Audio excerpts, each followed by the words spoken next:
Congress party Telangana రాష్ట్రంలో అధికారంలోకి రావడానికి ఆ రోజు పీసీసీ ప్రెసిడెంట్గా ఉన్నటువంటి ప్రస్తుత రాష్ట్ర ముఖ్యమంత్రి గారు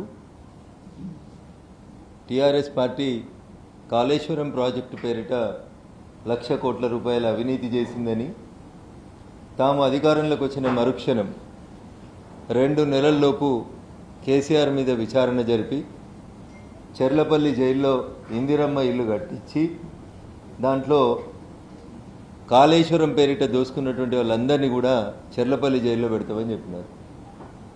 తన మాటల్ని తెలంగాణ సమాజం విశ్వసిస్తుందో లేదో అని భయపడి సాక్షాత్తు వాళ్ళ నాయకుడు ప్రస్తుత leader of opposition Rahul Gandhi గారిని తీసుకొని మేడిగడ్డ దగ్గరికి వచ్చి తెలంగాణలో మేము అధికారంలోకి వస్తే చంద్రశేఖరరావు అతని కుటుంబం చేసినటువంటి అవినీతి 1,00,000 కోట్ల రూపాయల అవినీతి పైసలు అక్కిస్తామని తెలంగాణ సమాజానికి మెరుగైనటువంటి పరిపాలన అందిస్తామని చెప్పి మాటిచ్చింది. అధికారంలోకి వచ్చి దాదాపు 2.5 సంవత్సరాలు పూర్తిగా వస్తూ ఉంది. అధికారంలోకి రాగానే ఇది తన పరిధిలోకి రాదని, తాను విచారణ చేయడానికి శక్తి సరిపోదని గ్రహించి వెంటనే సిబిఐకి ఉత్తరం రాయాల్సినటువంటి రాష్ట్ర ముఖ్యమంత్రి రేవంత్ రెడ్డి గారు మీనమేషాలు లెక్కించి ఢిల్లీ అధిష్టానం పెద్దల సూచనతోటి కాంగ్రెస్ హైకమాండ్కి చంద్రశేఖరరావుకి మధ్యలో ఉన్న సత్సంబంధాలను దృష్టిలో పెట్టుకొని కేసుని తాత్సారం ఎట్లా చేయాలి, కాళేశ్వరం ప్రాజెక్టులో విచారణ ఆలస్యం జరగాలంటే ఏం చేయాలని బాగా చర్చించి న్యాయ నిపుణుల సూచనల మేరకు చంద్రశేఖరరావు కుటుంబంతో ఉన్నటువంటి ఒప్పందం మేరకు ఒక రిటైర్డ్ జడ్జ్ పీసీ ఘోష్ పేరిట ఒక కమిషన్ను వేసి 2 సంవత్సరాల పాటు కాలయాపన చేసింది కాంగ్రెస్ పార్టీ, కాంగ్రెస్ ప్రభుత్వం, తెలంగాణ రాష్ట్ర ముఖ్యమంత్రి రేవంత్ రెడ్డి గారు. 2 సంవత్సరాల తర్వాత ఒక సుప్రీంకోర్టు రిటైర్డ్ న్యాయమూర్తి ఇచ్చినటువంటి నివేదిక తప్పుల తడకగా ఉందని, నోటీసులు ఇవ్వాల్సిన వాళ్ళందరికీ నోటీసులు ఇవ్వలేదని, కాబట్టి పీసీ ఘోష్ కమిషన్ నివేదిక మీద ఎలాంటి విచారణ జరపొద్దని రాష్ట్ర సర్వోన్నత న్యాయస్థానం ఈరోజు తీర్పిస్తే అటు కాంగ్రెస్ ఇటు టీఆర్ఎస్ 2 కూడా దొంగ నాటకాలు ఆడుతూ ఉన్నాయి తప్ప వాస్తవాన్ని ప్రజల ముందు ఉంచడం లేదు. 2 రోజుల క్రితం కరీంనగర్ జిల్లాకి మాజీ ముఖ్యమంత్రి చంద్రశేఖరరావు గారు, మేడిగడ్డకి ప్రస్తుత ముఖ్యమంత్రి రేవంత్ రెడ్డి పోయి మ్యాచ్ ఫిక్సింగ్ చేసుకొని బాహుబలి సినిమా షూటింగ్లో ప్రభాస్ గారు కొండలని పాకిన రీతిలో ఒక డూప్ ఫైటింగ్ చేసుకొని నేను తిట్టినట్టు చేస్తా, నువ్వు కొట్టినట్టు చేయని ఒక నాటకం ఆడివి తప్ప ఇంకొకటి లేదు. 100% పూర్తి స్థాయిలో ఆధారాలతోటి వీరి మధ్యలో ఉన్నటువంటి సంబంధాల పట్ల మాకు ప్రాథమికంగా సమాచారం అందిన తర్వాత మాత్రమే నేను ఈ విషయాన్ని మాట్లాడుతూ ఉన్నాను. ఏం జరిగింది అసలు, కాళేశ్వరం వెనకాల ఏం జరిగింది? చంద్రశేఖరరావు గారి మానస పుత్రిక అయినటువంటి కాళేశ్వరం ప్రాజెక్టు పేరిట కేసీఆర్ గారు 1,00,000 కోట్ల రూపాయల డబ్బుల్ని ఖర్చు పెట్టినారు. ఈ కాళేశ్వరం ప్రాజెక్టుని కట్టిన కంపెనీ ఎవరు, ఆ కంపెనీ చేసినటువంటి లావాదేవీలు ఏంటి, కాళేశ్వరం ప్రాజెక్టు డిపిఆర్ నివేదిక తయారైనప్పటి నాటి నుంచి మొదలుకుంటే రేవంత్ రెడ్డి గారు ప్రమాణ స్వీకారం చేసిన డిసెంబర్ 7, 2024 దాకా 23 దాకా మొత్తం అంశాల మీద సిబిఐ విచారణ జరిపించమని ఒక సింగిల్ లైన్ ఉత్తరం రాస్తే సిబిఐ ఈపాటికి విచారణ దాదాపు ముగించేది 2.5 ఏళ్లలో. అట్లా చేయకుండా కాళేశ్వరం మీద ఒక పీసీ ఘోష్ కమిషన్ అని ఒక కమిషన్ వేసి కమిషన్ నివేదికకు 3 నెలలు 6 నెలలు సమయం పెంచి 2 సంవత్సరాల సమయాన్ని వృధా చేసి ఆ తర్వాత తీసుకుపోయి వాళ్ళు కోర్టు నుంచి స్టే తెచ్చుకునేలాగా సహకరించినటువంటి పార్టీ ప్రభుత్వం రేవంత్ రెడ్డి గారి ప్రభుత్వం తప్ప ఇంకొకటి కాదు. నేను ఈ మాట ఇంత ఖచ్చితంగా ఎందుకు చెప్తున్నా అంటే చంద్రశేఖరరావు గారి మానస పుత్రిక కాళేశ్వరం ప్రాజెక్ట్ ఎట్లనో రేవంత్ రెడ్డి గారికి కూడా మానస పుత్రిక పెట్టుకోవాలి, ఏర్పాటు చేయాలి, తయారు చేయాలి. చంద్రశేఖరరావు గారు 1,00,000 కోట్లు తింటే నేను కూడా కొంచెం దానికి ఇటు అటు నేను కూడా సదురుకోవాలి కదా అని చెప్పి రేవంత్ రెడ్డి గారు ముఖ్యమంత్రి అయిన తర్వాత ఒక కొత్త ప్రాజెక్టుకి ఈయన కూడా కలగన్నాడు. ఆ ప్రాజెక్టు పేరు మూసీ రివర్ డెవలప్మెంట్ ప్రాజెక్ట్ అని ఒక కథ కట్టిండి ఈయన. మొత్తం ప్రాజెక్టు కాస్టు 95,000 కోట్లు రేవంత్ రెడ్డి గారి మానస పుత్రిక ప్రారంభము 95,000 కోట్ల రూపాయలతోటి ఈయన ఒక ప్రాజెక్ట్ ఈ మానస పుత్రికగా సెలెక్ట్ చేసుకున్నాడు. దానికి పర్మిషన్లు ఇవ్వాలని కేంద్ర ప్రభుత్వం చుట్టూ తిరుగుతున్నాడు. దాంట్లో మొదటి దఫా టెండర్లు కాల్ఫర్ చేసినారు. 9,500 కోట్ల రూపాయల సుమారు మొదటి దశ అంచనాల ప్రకారం 9,500 కోట్లకి టెండర్లు పిలిచారు. ఈ టెండర్లలో ఎవరు కూడా అర్హత పొందకుండా కేవలం ఒకే ఒక కంపెనీ అర్హత పొందేలాగా ఆ టెండర్ నిబంధనలన్నింటినీ మార్చి రేపో మాపో ఆ కంపెనీకి 9,500 కోట్ల రూపాయల మొదటి టెండర్ని అప్పచెప్పేందుకు రాష్ట్ర ప్రభుత్వం రేవంత్ రెడ్డి గారు రంగం సిద్ధం చేసింది. ఏందా కంపెనీ, ఎవరిదా కంపెనీ, ఏడికేలు వచ్చింది ఆ కంపెనీ, మళ్ళా అదే కంపెనీ. ఏ కంపెనీ అయితే కాళేశ్వరం కట్టి చంద్రశేఖరరావు గారి దగ్గరికి వెళ్ళి 1,00,000 కోట్ల రూపాయలు తీసుకొని దోషిగా తెలంగాణ సమాజం ముందు నిలబడిందో అదే ప్రాజెక్టు కట్టినటువంటి కంపెనీకి ఇవాళ రేవంత్ రెడ్డి గారి మానస పుత్రిక అయినటువంటి ఈ మూసీ రివర్ ప్రాజెక్ట్ డెవలప్మెంట్ బోర్డుని అప్పనంగా 95,000 కోట్లతోటి వాళ్ళకే అందజేసేందుకు ఇవాళ రేవంత్ రెడ్డి గారి సర్కారు కూడా ఇప్పుడు ప్రయత్నం చేస్తూ ఉన్నది. సో ఇక్కడ మనకు అర్థం కావాల్సింది ఏంటంటే చంద్రశేఖరరావు అనేటాయన రేవంత్ రెడ్డి అనేటోని గొర్ర గుంజుకపోయి బిడ్డ పెళ్లి సమయంలో కూడా జైల్లో పెట్టి కక్ష సాధిస్తే తర్వాత అధికారంలోకి వచ్చినటువంటి రేవంత్ రెడ్డి మరి ఎందుకో తెలంగాణ పౌరుషం ఏడాదొచ్చిందో నాకు తెలియదు, కానీ వెనుకటికి ఎవడో పెద్ద మనిషి చెప్పిండంట, మానవ సంబంధాలన్నీ ఆర్థిక సంబంధాలే అని మావో చెప్పిండు అని చెప్తారు. అట్లా కాళేశ్వరం కట్టిన కంపెనీ, మూసీ రివర్ డెవలప్మెంట్ ప్రాజెక్టుని కట్టబోతున్నటువంటి కంపెనీ, ఈ రెండింటి యజమాని రెండింటి కంపెనీ ఒక్కడే. నాకంటే ఎక్కువ మీకే తెలుసు కాళేశ్వరంలో ఎవరు కట్టిరనేది అందరం మాట్లాడుకుంటూనే ఉన్నాం. కంపెనీ అదే కంపెనీ కాళేశ్వరం కట్టి 1,00,000 కోట్లు తీసుకున్న కంపెనీయే ఈరోజు మూసీ రివర్ ప్రాజెక్ట్ డెవలప్మెంట్ బోర్డుట రేవంత్ రెడ్డి గారితో ఒప్పందం చేసుకొని తెర వెనుక తెర ముంగట టెండర్ల నాటకం ఆడుతూ ఆ టెండర్లలో ఏ ఒక్కరు కూడా సఫలీకృతం కాకుండా ఆ ఒక్క కంపెనీకే వచ్చేలాగా నియమ నిబంధనల్ని సవరించారు. ఇది అబద్ధమైతే చెప్పమనండి రేవంత్ రెడ్డి గారిని. మీరు తయారు చేసిన డిపిఆర్, మీరు ఇవ్వబోతున్నటువంటి కాంట్రాక్టులు కాళేశ్వరం కట్టినటువంటి కంపెనీకి ఇస్తున్నారా, వేరే కంపెనీకి ఇస్తున్నారా చెప్పాలి. కాళేశ్వరం కట్టిన కంపెనీకి ఇస్తున్నారు అన్నప్పుడే రేవంత్ రెడ్డి కేసీఆర్ ఇద్దరు వేరువేరు కాదనేది దయచేసి తెలంగాణ సమాజం అర్థం చేసుకోవాలి. పొద్దున్న లేస్తే కాళేశ్వరం అవినీతి, కాళేశ్వరం కట్టిన కంపెనీ అవినీతి, చంద్రశేఖరరావు ముఖ్యమంత్రి, కాళేశ్వరం కాదు కూలేశ్వరం, మేము అధికారంలోకి వచ్చిన 2 నెలలలో చెర్లపల్లిలో ఇందిరం ఇల్లు కట్టి జైల్లో పెడతామని చెప్పినటువంటి రేవంత్ రెడ్డి గారు ఏ ఆర్థిక సంబంధాలకి, ఏ కంపెనీ పెద్దల జోక్యంతో, ఏ ఏఐసిసి నాయకత్వం యొక్క జోక్యంతో ఇవాళ రేవంత్ రెడ్డి గారు చంద్రశేఖరరావు గారి మీద చర్య తీసుకుంటలేరో ఒక్కసారి చెప్పాలి. పోనీ ఇది పక్కకు పెడదాం, కొండం దవిడిని ఎలక కూడా శాత కాలేదు కాళేశ్వరంలో, ఇంకా కార్ల రేస్ కోర్స్ అన్నావు కదా, రింగ్ రోడ్ టెండర్లు అన్నావు కదా, ఇంకా నిజామాబాద్లో ఏదో వాణిజ్య పన్నుల శాఖ కుంభకోణం అన్నావు కదా. ఏ ఒక్క కుంభకోణం మీదనన్నా రేవంత్ రెడ్డి గారి ప్రభుత్వం 2.5 ఏళ్లలో చంద్రశేఖరరావు గారి మీద కానీ వారి కుటుంబ సభ్యుల మీద కానీ ఒక్క యాక్షన్ తీసుకున్నటువంటి సందర్భాన్ని చూపెట్టింది. ప్రతిసారి అంతే, ఈయన తిడతాడు, ఆయన ఏడుస్తాడు, ఆయన అంటాడు నా సాగు కోరుకుంటున్నారు. సారు నువ్వు సల్లంగుండు 100 ఏళ్ళు, ఎవరు కోరిరు నీ సారు, నీ సాగు ఎవడు కోరిండు, దోసుకుంటేందుకు నువ్వు తయారుండు, జైల్లో పెడతా ఆయనతో రాజీ పడ్డాక ఇంకా నీకు భయం ఎందుకు, నీకు సావెందుకు. ఈయన అంటాడు నేను పేర్లు మార్చుకుంటా. ఎందుక ఉత్తర కుమార ప్రగల్భాలు, పని చేసి చూపెట్టండి అంటున్నాం. ఏ ఒక్క కేసులోనైనా మీరు కేసీఆర్ కుటుంబం మీద మీరు ఎక్కడైనా చర్య తీసుకున్నారా చెప్పుండ్రి. పోనీ రఘునందన్ రావు చెప్తున్నాడు కాబట్టి బీజేపీ ఎంపీ, బీజేపీ వాళ్ళకు కాంగ్రెస్ అంటే పడదు, బీజేపీ వాళ్ళకు బీఆర్ఎస్ అంటే పడదని ఒక నిమిషానికి అనుకుందాం. అరే సారు కడుపున పుట్టిన బిడ్డ బయటకు వచ్చి చెప్పింది, నువ్వు ఎంపీ చేసినామే, నువ్వు ఎమ్మెల్సీ చేసినామే, చెల్లె కల్వకుంట్ల కవిత బయటకు వచ్చి చెప్పింది కాళేశ్వరం పేరిట అవినీతి జరిగింది, మా నాయన చుట్టూ కొంతమంది దొంగలు జమ అయినరు, ఆ దొంగలతో కలిసి 1,00,000 కోట్ల డబ్బులు దోచుకున్నారు అని చెప్పింది. ఎందుకు ఆమెను అప్రూవర్గా మారుస్తలేరు రేవంత్ రెడ్డి గారు? ఎందుకు కేసు నమోదు చేస్తలేరు? ఎందుకు రిమాండ్ చేస్తలేరు? దీని వెనకాల మీ ఇద్దరి మధ్యలో కాంగ్రెస్ టీఆర్ఎస్ పార్టీల బంధం వీణావాణిల బంధం తప్ప ఇంకొకటి కాదు. కాంగ్రెస్ బొమ్మ అయితే టీఆర్ఎస్ బొరుసు. ఒక నాణానికి బొమ్మ బొరుసు ఎట్లనో కాంగ్రెస్ టీఆర్ఎస్ కూడా ఆ రెండింటి మధ్యలో విడదీయరాని బంధం.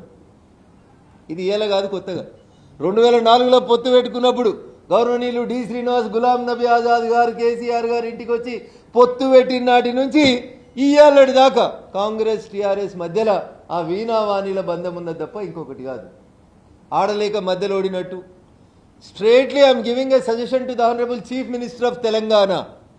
You write a 3-line letter to the Central Home Minister asking him to inquire into the Kaleshwaram project, saying that from the DPR report 2, December 7, 2023, whatever the works done by the Kaleshwaram project, please inquire into this matter with the CBI. You write these 3 lines of letter and put a signature.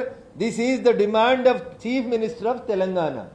If you are unable to come to Delhi, you please hand over that letter to any of our BJP MPs. We are ready to hand over it to the Honorable Home Minister of the central government and we are ready to make the inquiry by the CBI. But now what you are saying, you wasted the time of Telangana Assembly. Assembly పెట్టినాం, చర్చలు జరిపినాం, ఢిల్లీకి ఉత్తరం రాసినాం. దేని మీద రాసిరు sir? Medigadda, Annaram, Sundilla. You are talking about only 3 barrages. You never asked the central government to inquire into the total Kaleshwaram project. See, this is the difference that the media should understand and my Delhi friends should also understand. Always he speaks about only 3 barrages, Medigadda, Annaram, Sundilla. But he is not talking about the total Kaleshwaram project. This is the difference. Where BJP is differing with Congress is, we are asking for the total inquiry of the Kaleshwaram project. But whereas Revanth Reddy is asking about the CBI inquiry only to the extent of 3 barrages, that is Medigadda, Annaram and Sundilla.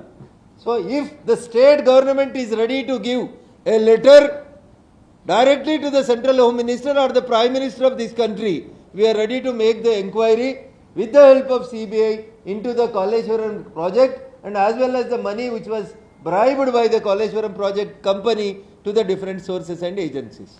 Thank you.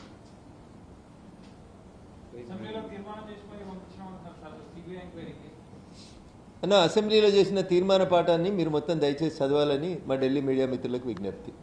So అసెంబ్లీలో చేసిన తీర్మానంలో వాళ్ళు రాసింది Kaleshwaram project మొత్తం మీద విచారణ జరపమని రాయలేదు.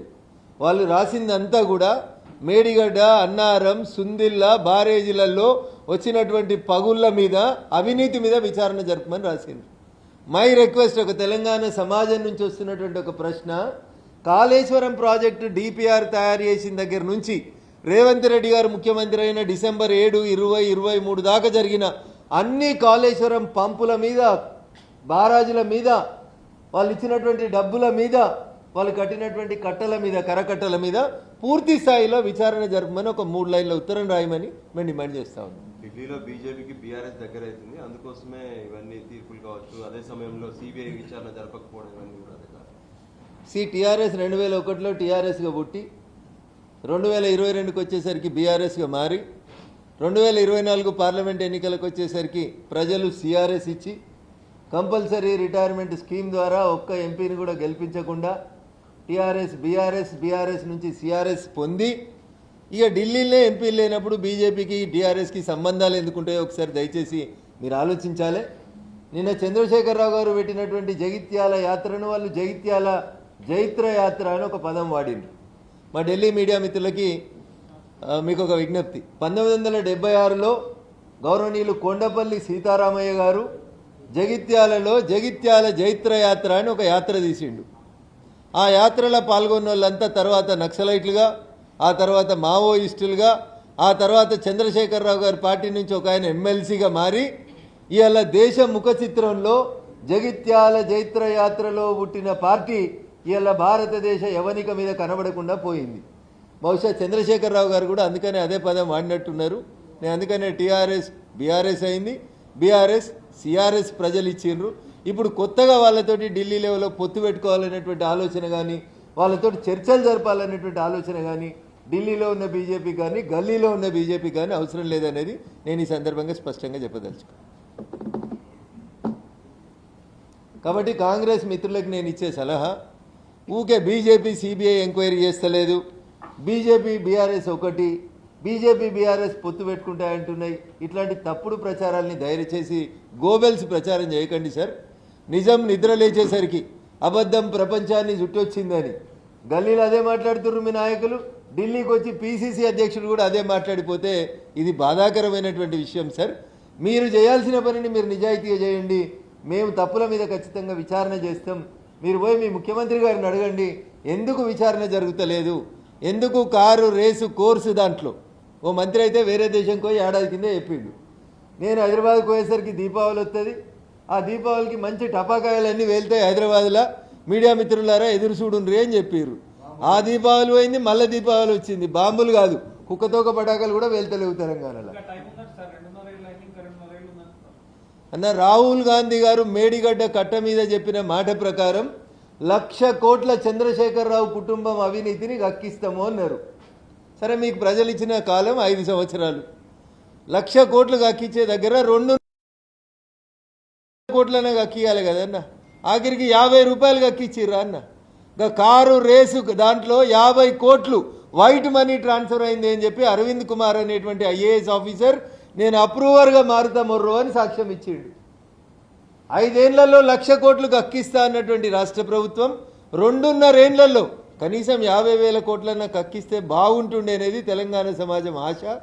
ఆఖరికి ఇక 50 కోట్లన్నా కక్కియకపోతుంది, 50 పైసలన్నా రాలేదు ఇయ్యాలటి దాకా 2.5 ఏళ్లలో. అందుకని ఒకసారి ఆ బాంబులు వెళ్తాయన్న మంత్రి కానీ ఇవాళ వచ్చి మా మీద బురదేసిపోదామని ఢిల్లీ గల్లీలలో మాట్లాడిన గౌరవ పీసీసీ అధ్యక్షులు కానీ మా పాత్ర లిమిటెడ్ ఇందులో. అందుకని దయచేసి మీరు చేయాల్సినటువంటి పనిని మీరు స్టార్ట్ చేయండి. కథ ముగించాల్సినటువంటి బాధ్యతను మేము తప్పకుండా తీసుకుంటామని చెప్పి ప్రొసీజర్ లోపం మాత్రం ఇది మానవ తప్పిదం, సహజంగా జరుగుతూనే ఉంటాయి మానవ తప్పిదాలు. ప్రొసీజర్ లోపం అన్న మీరో నేను తప్పు చేసినామంటే సరే వీళ్ళు తెలియక చేసినారు, చిన్నపిల్లలు అనుకుంటారు. పీసీ ఘోష్ గారు గౌరవ సుప్రీంకోర్టు రిటైర్డ్ న్యాయమూర్తి అన్న. ఒక సుప్రీంకోర్టు జడ్జిగా పనిచేసినటువంటి గౌరవ న్యాయమూర్తి ఎవరికి నోటీసులు ఇవ్వాలి, ఎవరికి నోటీసులు ఇవ్వకూడదు, ఎవరిని విచారించాలో తెలియనంత అమాయకంగా విచారణ జరిగిందని అయితే చట్టం తెలిసిన ఒక వకీల్గా నేను అనుకుంటలేనన్న. किधर तो भी कुछ काला तो दिख रहा, वो क्या है उसके लिए वेरीफाई करना पड़ेगा. No I don't blame PC Ghosh గారిని. పీసీ ఘోష్ గారిని నేను బదనాం చేయడానికి సిద్ధంగా లేను. ఒక రిటైర్డ్ సుప్రీంకోర్టు న్యాయమూర్తి తప్పు చేసిండని ఎవరైనా ఎట్లా అనగలుగుతాం? తప్పు చేస్తారని ఎట్లా ఇస్తాం? అక్కడ ప్రొసీజర్ లాక్యూనా వస్తుందని ఎట్లా అనుకుంటాం మనం? సమ్వేర్ సంథింగ్ ఈజ్ కాలా, సమ్వేర్ సంథింగ్ ఈజ్ కాలా. ఓ కాలా క్యా హై సిబిఐకు దియేతే మాలు. అంతే అన్న. కేసీఆర్ కుటుంబంతో కాంప్రమైజ్ కాకపోతే కాళేశ్వరం కట్టిన కంపెనీకి మీ మానసపుత్రిక మూసీ రివర్ డెవలప్మెంట్ బోర్డు ప్రాజెక్టుని మీరు ఇచ్చేది నిజం కాకపోతే ఎందుకు చంద్రశేఖరరావుకి ఇందిరం మిల్లు పూర్తి అవుతలేదు? 2.5 ఏళ్లలో చెర్లపల్లి జైల్లో ఒక్క ఇందిరం మిల్లు కట్టరా అన్న మీరు? ఇంత స్పీడ్గా పనిచేస్తుందా Congress? This is not correct. Telangana సమాజం అయితే దీన్ని స్వాగతిస్తుంది. సార్, సిబిఐ విచారణ ఈ దేశంలో 3 సందర్భాల్లో జరుగుతుంది. ఒకటి హైకోర్టు ఉత్తర్వులు ఇస్తే జరుగుతుంది, 2 సుప్రీంకోర్టు ఉత్తర్వులు ఇస్తే జరుగుతుంది, 3 ఈ రెండు కోర్టుల జోక్యం కాకపోతే మూడోది ఏ రాష్ట్రంలో అయితే సిబిఐ విచారణ జరగాలని కోరుకుంటారో ఆ రాష్ట్ర ముఖ్యమంత్రి గారు ఫలానా సంఘటన మీద సిబిఐ విచారణ జరిపించండి అని ఒక ఉత్తరం రాయమని 3 లైన్. కాళేశ్వరం ప్రాజెక్టులో చంద్రశేఖరరావు గారి కుటుంబం టీఆర్ఎస్ ప్రభుత్వం జూన్ 2, 2014 నుంచి డిసెంబర్ 7, 2023 దాకా జరిగిన అవినీతి మీద సిబిఐ విచారణ జరపండి అని ఒక 3 లైన్లు రాసి మాకు ఇవ్వనండి, మేము తీసుకొని వస్తాం.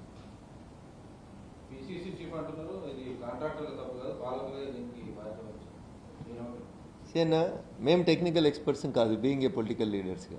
దానికి ఒక ఇంజనీర్లు ఉంటారు. చంద్రశేఖరరావు తప్పు చేసిండా, ఇంజనీర్లు తప్పు చేసిరా, కంపెనీ తప్పు చేసిందా, దీనంతా ప్రోబ్ చేయాలని. ఇది ఒక పెద్ద విషయం. అది ఒక నిమిషంలో వచ్చి రఘునందన్ రావు తప్పు చేసిండు, మహేష్ కుమార్ గౌడ్ తప్పు చేసిండు అని తేల్చడానికి కుదిరేటువంటి అంశం కాదన్న. ఒక సుప్రీంకోర్టు రిటైర్డ్ జడ్జి చేస్తేనే somebody else is finding out there is something wrong అని. అట్లాంటప్పుడు దీన్ని ప్రొసీజర్ ప్రకారం చేయాలని చెప్పి మేము డిమాండ్ చేస్తాం. అసలైన తొలి వెలుగు. ఫాలో వాట్సాప్ @తొలి వెలుగు అఫీషియల్.